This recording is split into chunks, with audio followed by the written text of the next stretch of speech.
नमस्कार, आप देख रहे हैं कंज्यूमर इज किंग और मैं हूं आपके साथ कविता थपलियाल। सुप्रीम कोर्ट का एक फैसला आया है जो देश की बेटियों के लिए खुशखबरी से कम नहीं है। क्या है फैसला, मैं आपको बताती हूं। अगर पिता का निधन हो जाए, वो भी बिना वसीयत बनाए, तो पिता के द्वारा स्व अर्जित और उत्तराधिकार में मिली संपत्ति विरासत में बेटियों का भी हक होगा। इतना ही नहीं, अगर पिता जॉइंट फैमिली में रह रहे हों और उनका निधन हो जाए तब भी उनकी विरासत में बेटियों को हक मिलेगा। आखिर ये फैसला सुप्रीम कोर्ट ने क्यों दिया है, इसके पीछे की कहानी क्या है और इसे कैसे देखा जाए, तमाम बारीकियों पर हम बात करेंगे। लेकिन चलिए पहले ये मांजरा क्या है आपको बता देते हैं।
बड़ी बात यह है कि सुप्रीम कोर्ट ने इस व्यवस्था का विस्तार अब 1956 से पहले हुए संपत्ति बंटवारे पर भी लागू कर दिया है, जिससे इसका असर देश भर की निचली अदालतों में लड़े जा रहे संपत्ति बंटवारे विवाद के अन्य मुकदमों पर भी पड़ सकता है। ईटी नाउ संदेश। तो सुप्रीम कोर्ट ने फैसला तो दे दिया है, लेकिन अब इसके क्या मायने हैं आपको ये बताते हैं। सवाल यहाँ पर हम ये उठा रहे हैं कि अगर वसीयत में बाप बेटी का हक नहीं देते तो क्या होगा। क्या बेटी के बच्चे अपनी मां के ना होने की सूरत में अधिकार का दावा कर सकते हैं? मां के उत्तराधिकार में मिली संपत्ति पर क्या बेटियां दावा कर सकती हैं? इन तमाम सवालों के जवाब हम अपने पैनलिस्टों से लेंगे। हमारे साथ सीनियर लॉयर स्वप्निल कोठारी जुड़ गए हैं और साथ ही द चर्न की फाउंडर शुभ्रस्ता हमारे साथ जुड़ गई हैं। आप दोनों का ही स्वागत है हमारी इस खास पेशकश में। स्वप्निल कोठारी जी, आपके पास आऊंगी। सबसे पहले मुझे ये पूरा किस्सा जानना है, आखिर ऐसा क्या हुआ कि सुप्रीम कोर्ट को ये फैसला देना पड़ा? कविता, इसमें ऐसी बात हो रही थी कि देखिए, पहले ये फैसले के पहले एक विवाद में बात हुई थी पहले कि जो मैरिड लड़कियां होती हैं उनको कुछ भी नहीं देना चाहिए, क्योंकि अभी एक बार शादी हो गई उनकी, वो चले गए शादी करके, तो अभी सिर्फ लड़कों का हक बनता है पिता माता की संपत्ति पे। लेकिन वो बीच में फिर 2005 अमेंडमेंट और उसके बाद भी कई जजमेंट से बोला नहीं, लड़कियों को भी चाहे शादी हो ना हो उनको भी लड़कों के बराबरी में करना चाहिए तुलना में। अब ये उसका एक और एक्सटेंशन हो गया कि अगर मानो वसीयत ही नहीं है और अगर एक प्रॉपर्टी है जो खरीदी हुई है, और it is not the question of survivorship, it is the question of succession, यानी आप अगर उनकी हेयर है, आप बेटी है, शादी हो ना हो कोई फर्क नहीं पड़ता। लेकिन अगर पिताजी की संपत्ति है और पिताजी ने कोई विल बनाया नहीं, मतलब पिताजी ने ये बता दिया है कि ऐसा कुछ भी नहीं है कि मुझे मेरी बेटी को नहीं देना है। अगर हाँ विल बनाया होता, अगर वसीयत बनाई होती कि जिसमें उन्होंने स्पष्ट लिखा है कि मुझे इनको ही पैसा देना है या इनको मेरी संपत्ति देनी है, तो बात वहीं खत्म हो जाती है, फिर कोर्ट भी कुछ नहीं कर सकती और जजमेंट उसको लागू ही नहीं होगा।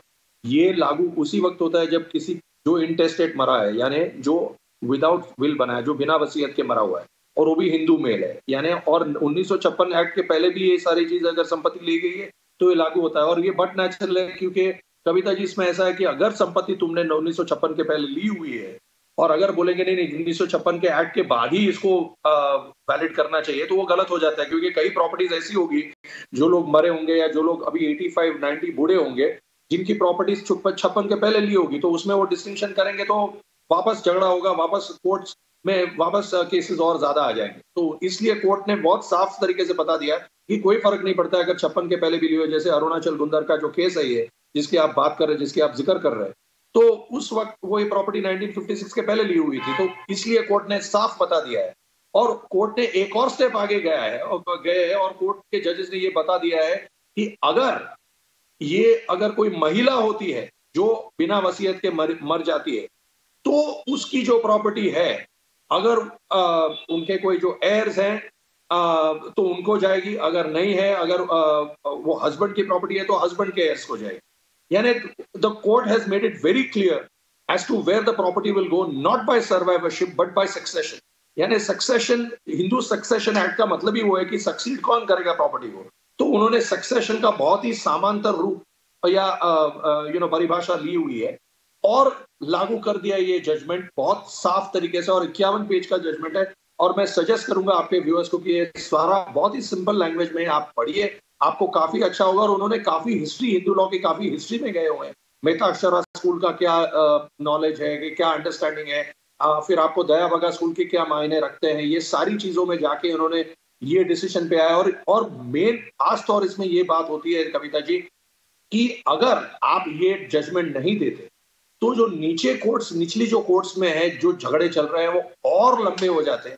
और अगर और वकील ही पैसा बनाते, बच्चों को तो जब मिलेगा पैसा तब मिलेगा, जब संपत्ति मिलेगी तब मिलेगी, लेकिन उसके पहले हम वकील लोग ही सबसे ज्यादा पैसा बनाएंगे, झगड़ते झगड़ते सुप्रीम कोर्ट तक वापस जाएंगे।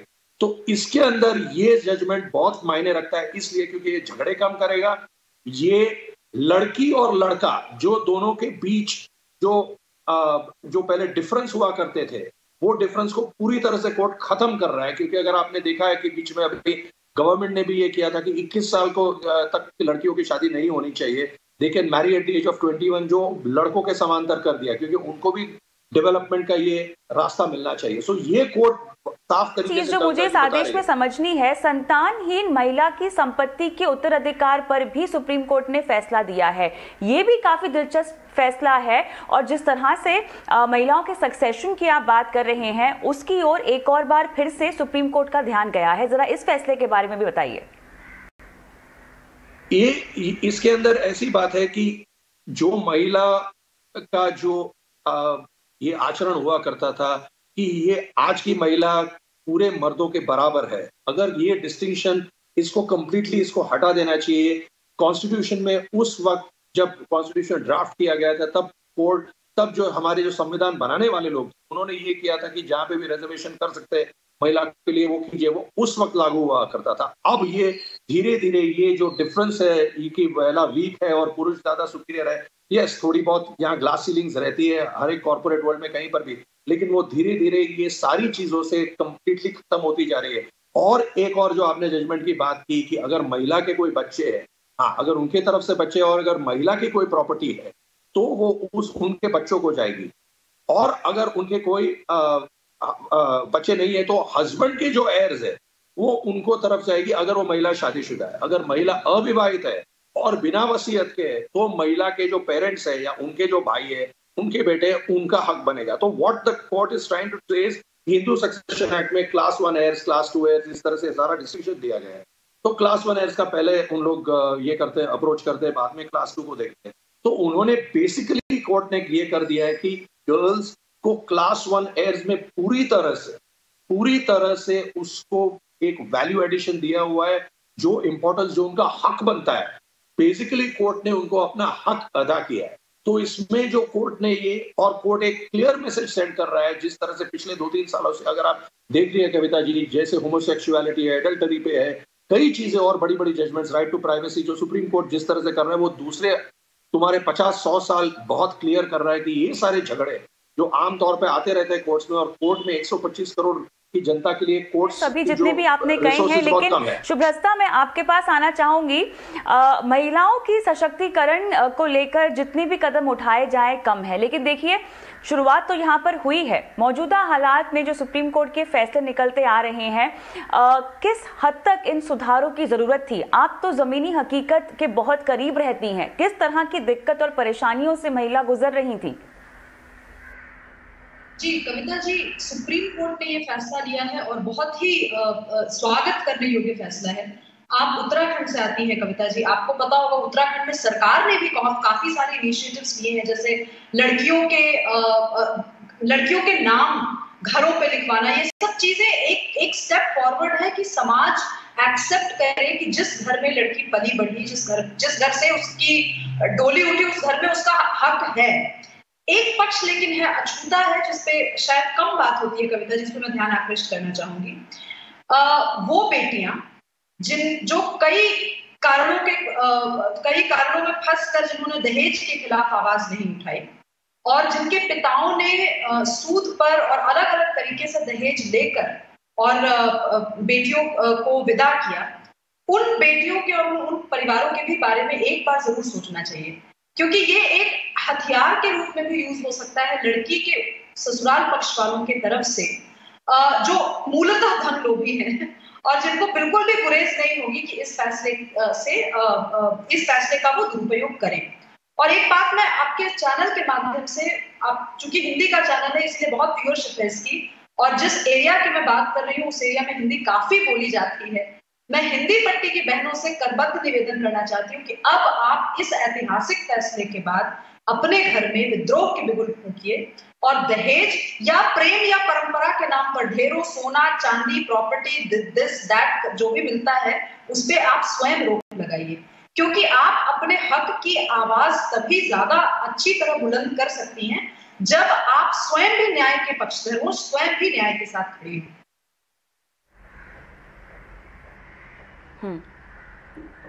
बिल्कुल, लेकिन यहाँ पे थोड़ा सा इस फैसले की बारीकियों टेक्निकलिटीज पर मैं जानना चाहूंगी, जहाँ पर मुझे अब ये जानना है स्वप्निल जी कि अगर बेटी की मृत्यु हो जाए, महिला की मृत्यु हो जाए, तो उनके बच्चों को क्या विरासत में अधिकार मिलेगा? इसके लिए किस तरह का प्रावधान किया है इस फैसले में?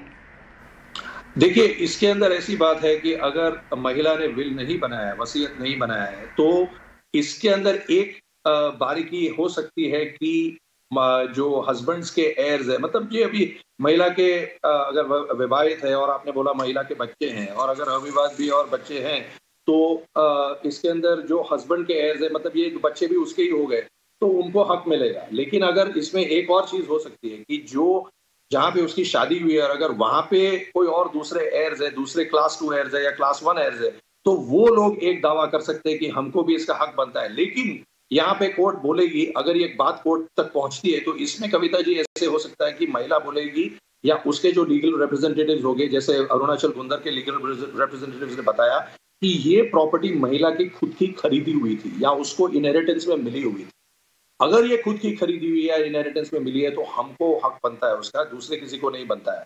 हाँ, अगर वो पार्टीशन प्रॉपर्टी है, अगर कोई भी पार्टीशन वाली प्रॉपर्टी हुई है कि अगर उसको कहीं पर उसके हस्बैंड के वहां से ये प्रॉपर्टी उसके नाम पे आई है किसी भी तरह से, तो जाके फिर कोर्ट को ये देखना पड़ेगा कि फिर वो जो राइवल एयर्स है, उनके जो चाचा के एयर्स है या जो भी है वो उनका कितना हक बनता है। तो फिर ये बात वहां पे जाके देन अगेन जो कोर्ट ने साफ किया है कि सोर्स ऑफ द प्रॉपर्टी क्या है, उस पे जाके बात अटक जाएगी और वहीं से शुरुआत करना है कि सोर्स ऑफ द प्रॉपर्टी अगर इनहेरिटेड प्रॉपर्टी है, परचेज प्रॉपर्टी अगर महिला ने खुद खरीदी या इनहेरिटेड है, तो फिर सवाल ही पैदा नहीं होता।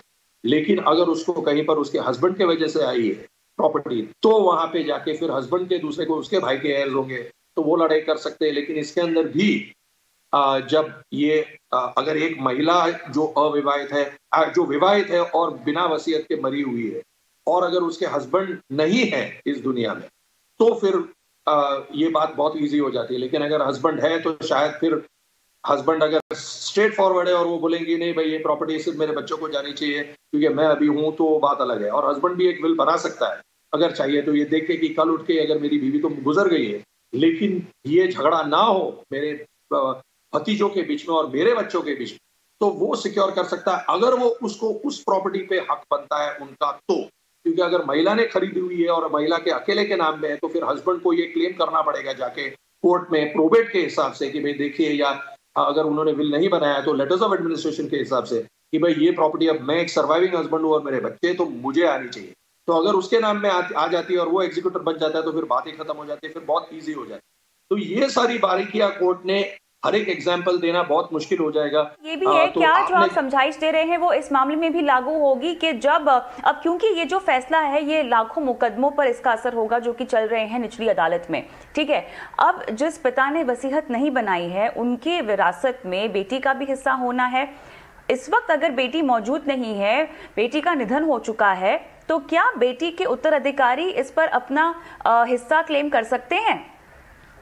जी जरूर जरूर, उनके ही हक बनेगा ना, क्योंकि ये वसीयत ये सक्सेशन में आई हुई है। पिताजी की प्रॉपर्टी थी, पिताजी ने बेटी को दी या बेटी को नहीं दी, बेटी का हक बनता है, लेकिन बेटी गुजर गई तो ग्रैंड चिल्ड्रन के हक में आनी चाहिए। क्योंकि वो बोलेंगे कि नहीं भाई मुझे मिलने चाहिए और वहां पे मुझे प्रॉपर्टी संपत्ति मिलनी चाहिए, और वहां पे हस्बैंड के जो एयर्स है वो भी राइवल कंटेंशन कर सकते हैं। लेकिन यहाँ पे उनको एज अगेन मैं बोल रहा हूँ कि सोर्स ऑफ द प्रॉपर्टी क्या है। ये प्रॉपर्टी माता जी को, जो मेरी मम्मी है जो गुजर गई है, उनके पास आई कैसे? मेरे दादाजी तो जिंदा है लेकिन नाना जी बोलेंगे आप उनको, जब लेकिन मेरी माता जी गुजर गई तो उनके पास आई कैसे? नाना जी की तरफ से आई। तो प्रॉपर्टी वो लाइन में आ रही है तो वो सक्सेशन के हिसाब से आती है, सर्वाइवरशिप के हिसाब से आएगी। तो वहां पे कोर्ट को ये जरूर ये दावा हो सकता है, ये राइवलिंग एयर्स, और ये हम हमेशा देखते रहते हैं कोर्ट में। मैं 26 साल से प्रैक्टिस कर रहा हूँ, both here in India and abroad, I have seen this. ये सारी चीजें के बारे में हमेशा झगड़ा होता है। कहीं ना कहीं मैं बोलता हूँ कविता जी, जहाँ पे संपत्ति होती है वहां पे एयर्स कहीं ना कहीं से खड़े हो जाते हैं जिनका कोई हक नहीं बनता है। तो ये राइवल फिर उनको थोड़ा, अगर आप में ताकत है लड़ाई करने की तो आप करो, नहीं तो फिर उनको थोड़ा देके चुप करते हैं। इस तरह से कॉम्प्रोमाइजेस होते हैं। लेकिन ये जजमेंट काफी कुछ क्लियर कर देगा, जहां पे फिर लोगों को पता चल जाएगा कि नहीं भाई अभी ये तो सवाल ही पैदा नहीं होता है। ये प्रॉपर्टी जो मेरी मम्मी की थी, जो मेरी मम्मी गुजर गई, उनको तो मेरे नाना जी की तरफ से मिली थी, तो ये प्रॉपर्टी मेरी ही बनती है। सो ये फिर बहुत इजी आ जाता है इसमें, क्योंकि उन्होंने बहुत साफ बता दिया कि source of the property is की। हाँ, अगर सोर्स ऑफ द प्रॉपर्टी में कोई डाउट है कि अगर कहीं से आया, जैसे मैंने पहले बताया कि हस्बैंड की तरफ से, तो फिर बात ही खत्म हो जाती है। फिर वहां के हस्बैंड के एयर्स का भी उतना ही राइवल कंटेंशन हो जाएगा कि भाई देखिए आपको तो प्रॉपर्टी आपकी माता जी ने तो खरीदी नहीं है। बिल्कुल। लेकिन शुभ्रस्ता के पास मैं जाना चाहूंगी। शुभ्रस्ता, अलग अलग राज्यों में इनहेरिटेंस को लेकर किस तरह की प्रथाएं हैं, किस तरह के नियम हैं, जरा मुझे बताइए, जो अब इस तरह के फैसले के बाद धाराशायी हो जाएंगे। जी श्वेता जी, इनहेरिटेंस को लेकर कुछ सरकारों ने बहुत प्रोग्रेसिव स्टैंड लिया है, कुछ सरकारों का, लेकिन वो मुझे लगता है सरकारी स्टैंड से अधिक सामाजिक स्टैंड है। जैसे मेघालय, चूंकि मैट्रिलिनियल सोसाइटी है वहाँ, केरल में कुछ हद तक मैट्रियार्कल सोसाइटीज जहाँ पर है, मैट्रिलिनियल सोसाइटीज जहाँ पर है, वहां पर कमोबेश समाज में भी वो एक्सेप्टेबिलिटी है कि अगर महिला घर में है और जो भी प्रॉपर्टी है मूलतः महिलाओं के हाथ में जाता है। लेकिन ये एक बड़ी घटना है उस समाज के लिए जहां पे पितृसत्ता इस हद तक हावी है कि प्रॉपर्टी में महिलाएं या बेटियां नजर भी नहीं मार सकती थी।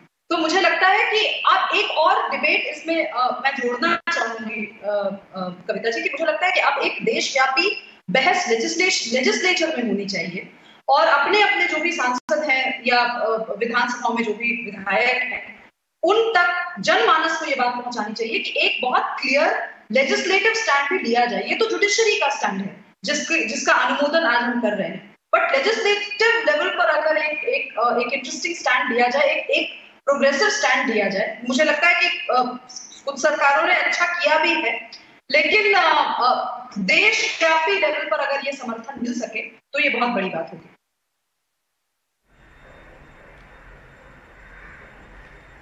अगला सवाल स्वप्निल जी, अब ये है, अब जो इतने समय से केसेस चल रहे हैं, अब इतना उनका समय निकल गया है ये केस को लड़ते लड़ते, क्या उनके लिए इतनी लंबी लड़ाई लड़ने का किसी तरह का खामियाजा फैसले के अलावा?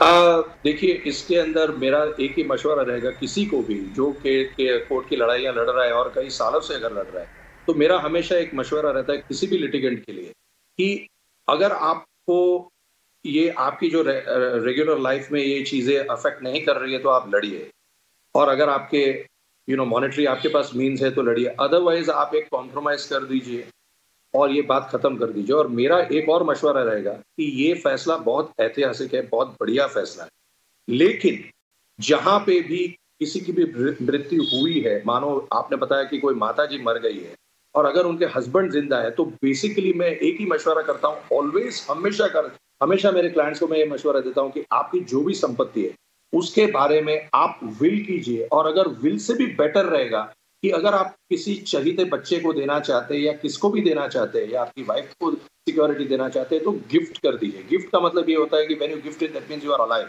आप जिंदा हो तभी एक गिफ्ट डीड कर दीजिए, वही बात खत्म हो जाती है कि आपने अपने आंखों के सामने आपने ये डिसीजन ले लिया कि किसको क्या देना है, यानी कोई झगड़े का फिर ये अपॉर्चुनिटी नहीं रहती किसी को लड़ने के लिए।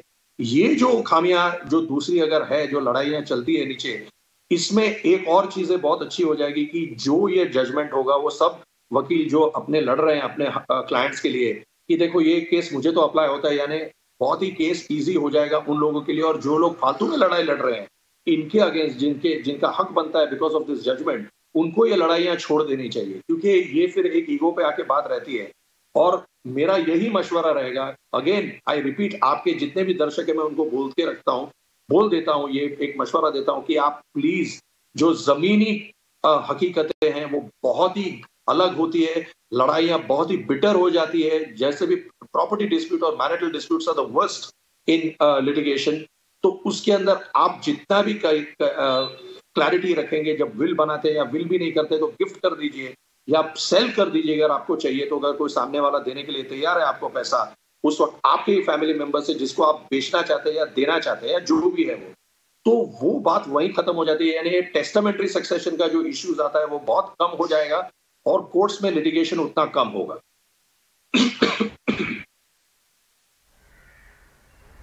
बिल्कुल। शुभ्रस्ता, आप मुझे अब ये बताइए कि अब अगर ये शो देखकर किसी को वाकई केस करना हो तो वो तैयारी कैसे करे, क्योंकि हम उन महिलाओं की भी बात कर रहे हैं जो शायद पढ़ी लिखी नहीं है लेकिन ये फैसला उनके काम का है ना? तो अब वो कैसे अपनी लड़ाई को लड़े?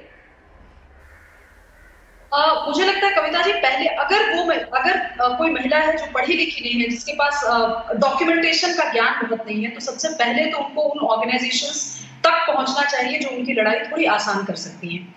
लेकिन जो महिलाएं सक्षम हैं, जो पढ़ लिख सकती हैं, जिनको अक्षर ज्ञान के अलावा भी जो थोड़ा दबंग तरीके से अपनी बात ऑफिस में रख सकती हैं, वो इस लड़ाई का बिगुल फूंकते हुए अपने साथ ऐसी और महिलाओं को या ऐसे और संगठनों को जरूर साथ में रखें जो मुश्किल वक्त में उनका संबल बन सके। तीसरी बात, मुझे लगता है कि महिलाओं को अपने आप से भी प्रश्न एक बार जरूर पूछना चाहिए कि जिस लड़ाई के लिए वो निकल रही है, वो लड़ाई न्याय के कटघरे में कहाँ खड़ा होता है। क्योंकि कुछ न्याय तो कविता जी कोर्ट में किया जाता है और वो किया भी जाएगा, लेकिन कुछ न्याय, जो मैंने पहला जो पॉइंट बोला था, वो मैं शहरी महिलाओं को लेकर के कह रही हूँ। शहरी और पढ़ी लिखी महिलाएं जिनको मालूम है कि उनके हक क्या हैं, लेकिन जिन्होंने इजी वे आउट ढूंढा, दहेज के खिलाफ आवाज नहीं उठाई, अपने माताओं, पिताओं, भाइयों, भाभियों और अनेक रिश्तेदारों को इस झंझावात से जूझने दिया। और अगर उनकी फैमिली या महिला स्वयं लोभवश या लालचवश इस ऐतिहासिक फैसले का असम्मान करते हुए अगर इसमें कोई अलग से एक एंगल निकालने की कोशिश करती है, तो मैं उन महिलाओं को भी कहना चाहूंगी कि एक बार प्रकृति के न्याय को भी अपने दिमाग में जरूर रखें। बाकी ये फैसला तो ऐतिहासिक है ही, और मुझे लगता है जिन जिन लेवल्स पे एडवोकेसी हो सकती है उसको करना चाहिए। आज आपने ये जिस तरीके का डिस्कशन रखा ईटी पे, उस तरीके का डिस्कशन और होना चाहिए। और हिंदू मुस्लिम डिस्कशंस के अलावा मुझे लगता है ये बहुत इंपॉर्टेंट डिस्कशन है। इसी तरह के डिस्कशन से हमारा प्राइम टाइम पटना चाहिए, तभी जो मेन मुद्दे की बात है, जो जनमानस, बिल्कुल सही कहा आपने। और उससे भी बढ़िया बात है कि आज का न सिर्फ ये मुद्दा अच्छा रहा, लेकिन हमारे पैनलिस्ट भी बहुत अच्छे हमें मिले जिन्होंने इतनी बारीकी से इस पूरे आदेश को समझाया है, ये बताया कि अब महिला कैसे अपने लिए बेहतर जिंदगी की ओर कदम बढ़ा सकती हैं। बहुत बहुत शुक्रिया आप दोनों का इस खास पेशकश में शामिल होने के लिए। कंज्यूमर इज किंग में आज के लिए इतना ही, मुझे भी इजाजत दें, नमस्कार।